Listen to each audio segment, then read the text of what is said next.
Welcome, Johnnies, to the second episode of Eye of the Storm. I'm Robert Bartels. And I'm Nicole Augusto. We've got the top stories in and around St. John's, and we're bringing them straight to you on this week's episode of Eye of the Storm.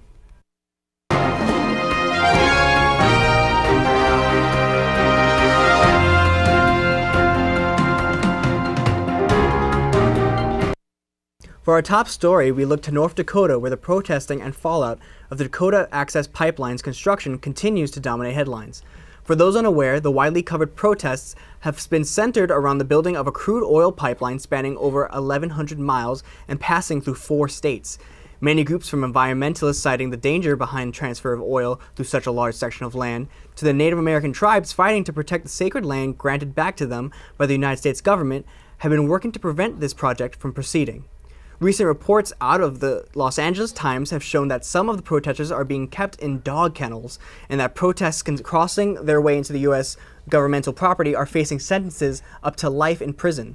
Things are looking up for the protests, however, as crowdfunding for the protest group has eclipsed over $1 million, enough to provide aid and supplies to hundreds of protesters.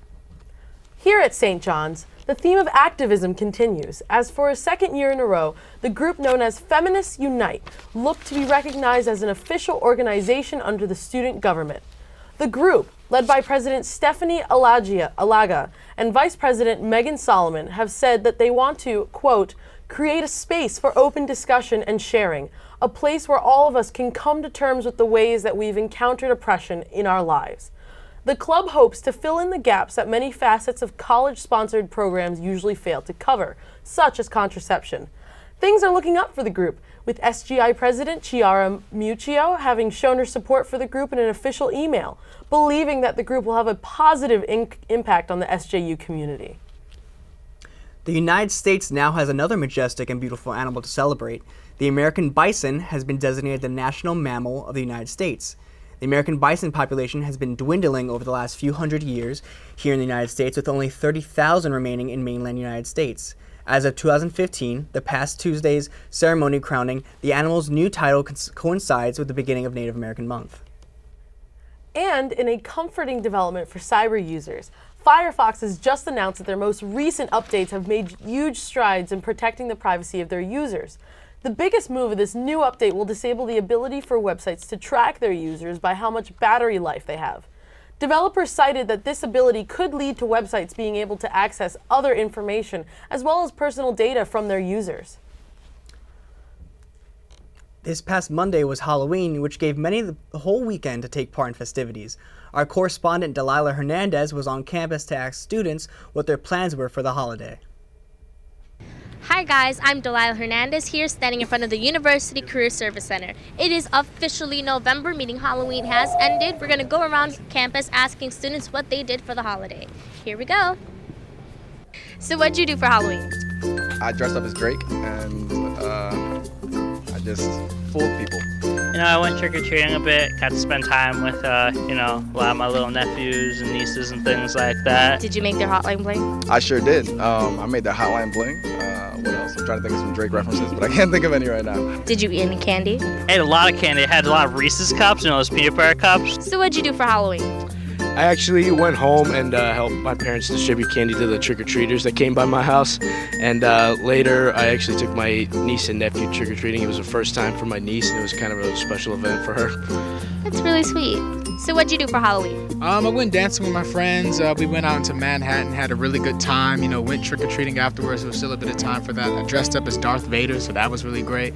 So Halloween was a really good time for me. So it's good to know that some people do keep the Halloween tradition alive. I'm Delilah Hernandez in front of the D'Angelo Center, WRED-TV. Back to you guys in the studio.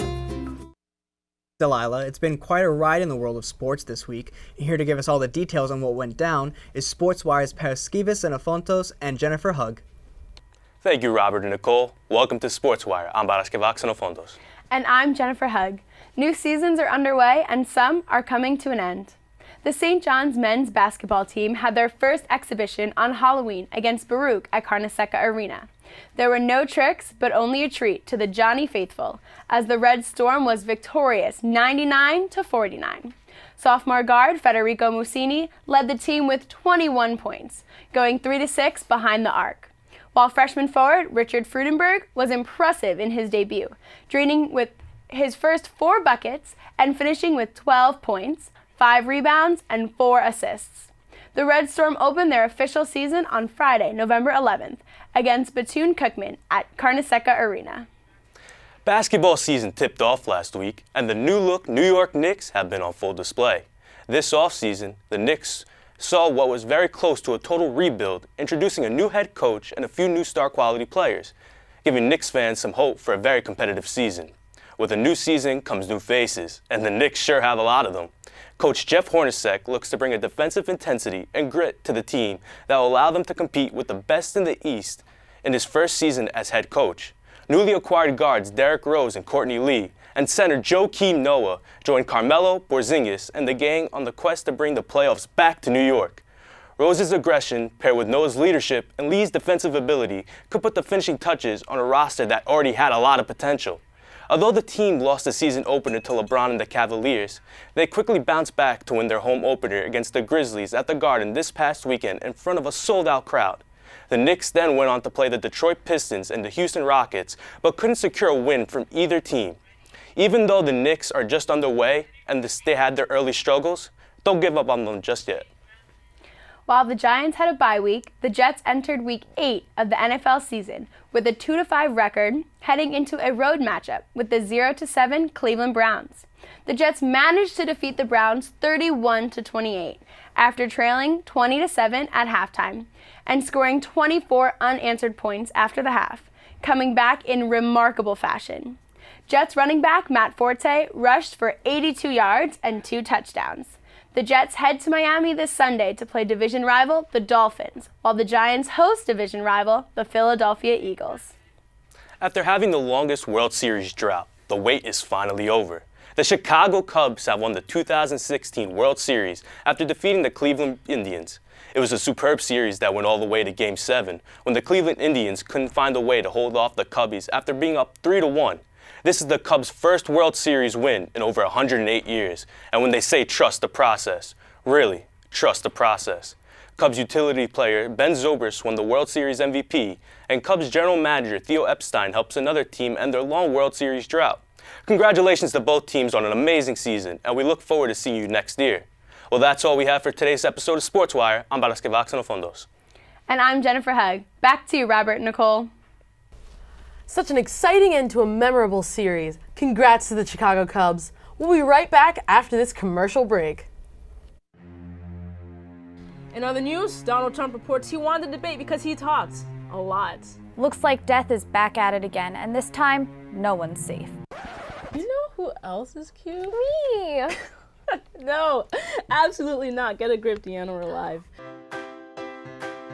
His owners are baffled as to why, but if you ask me, Logan just got laid off from the plant and needs large tubs of ice cream to deal with the soul-crushing loneliness that the modern world provides. Hilarious comedy 101, ladies and gentlemen. I don't get what Whatever. for No, Wi-Fi this is that a we real need. thing. It's not. I'm Asohi Osagi. And I'm Deanna London. Let's strike this match.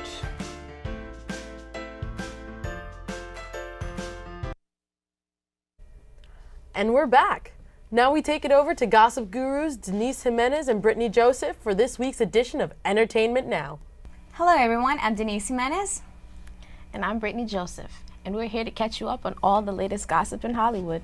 Now let's start with the Queen Bee herself. Beyonce was at the CMAs performing alongside the Dixie Chicks on November 2nd in Nashville. She performed Daddy Lessons off her latest album Lemonade alongside the Dixie Chicks. Despite Beyonce and the Dixie Chicks slaying their performance, many criticized the CMAs for using Beyonce to lure in the viewers. Others criticized that the CMAs failed to keep it country. The allegations grew as the CMAs were called out for deleting all mention of Beyonce on their social media outlets, a move that many say have thinly veiled racism behind it. In light of all the Black Lives Matter things that's going on, and they take Beyonce out of their promos. I know, this would be the perfect opportunity to bring awareness to it and talk about it. It's crazy how they do and that. And also, I understand it's a country concert and everything, but how can you be upset with Beyonce performing? Exactly. That's like a blessing for Queen Bee herself. Everyone loves Beyonce, come on. No. But Lil Wayne is back at the top headlines again. after his various controversial comments on his views on racism and the group Black Lives Matter. During an interview with Nightline, Wayne went on to say, "I don't feel connected to a damn thing that ain't got nothing to do with me," previously saying he has never experienced racism. He has since apologized for these comments, but he's gone on to say that interviewer Lindsay Spaulding was being instigating and aggressive before the interview. I feel like comments like this is what brings ignorance to this whole issue. I mean, I don't think people understand the gravity and the need for awareness and education. Like, And you Lil are an Wayne- artist. You have like so much power to influence people and like make them think. But no, you just ignore it and pretend that nothing's going on. He sounds crazy. How As is a that black okay? man, Yes. come on. Anyways, a new Forbes list came out yesterday, and the results have everyone surprised. Taylor Swift is officially the world's highest paid female musician of 2016, earning an amazing $170 million. This accomplishment is also added to breaking a record previously held by the Rolling Stones. Taylor Swift? Wow, what do you do with that much money? That's insane. I can't believe she makes that and much. the fact that she gets paid more than Beyonce, like, I mean, I'm a fan and all, but to be the highest paid female, I don't know. Well, Lindsay Lohan is back. And once again, she has us all scratching our heads. It's been a while since Lindsay Lohan has made headlines, but the actress is raising eyebrows once again. She's speaking in a new weird accent. When approached about it, she said, quote, "People should decide what to call it." Of course, it could be another stunt, but who knows? In other news, now here's Amber Monteleone reporting on SU's very own fashion presentation sponsored by the Red House. Hi, I'm Amber Monteleone, standing right outside the Great Lawn where a fashion show Rebirth is being held, hosted by the Red House. Let's go see what's going on. The night lasted 3 hours, but time seemed to fly by among the festivities. The show opened with a speech from the president and vice president of the Red House, Vachon Osby and Zamarin Cole. Afterwards, the audience was graced with a riveting performance from the Voices of Victory. As the night continued, the Red House moved on to what was their feature presentation, the fashion show itself. The audience looked on in awe as various models showed off the best fashions that St. John's had to offer, walking down the runway in the middle of the tent. Coupled with another great performance from artist Santana, the night ended in one final runway presentation, leading the audience into a standing ovation. That was a great show. Congratulations to all the artists and performers involved in the Red House in making tonight so successful. I'm Amber Monteleone reporting from the Great Lawn, WRED-TV. Back to you, Denise and Brittany. Well, that's all we have for you today. This has been Entertainment Now. Back to you, Robert and Nicole. Well, that's all we have for this second episode of Eye of the Storm. For all the latest content, like us on Facebook and follow us on both Twitter and Instagram at WRED-TV. Also, please be sure to check out the new WREDtv.com to keep up with all of our episodes and find out how you can be part of our productions. From all of us here, I'm Nicole Augusto. And I'm Robert Bartels. Have a great week, everyone.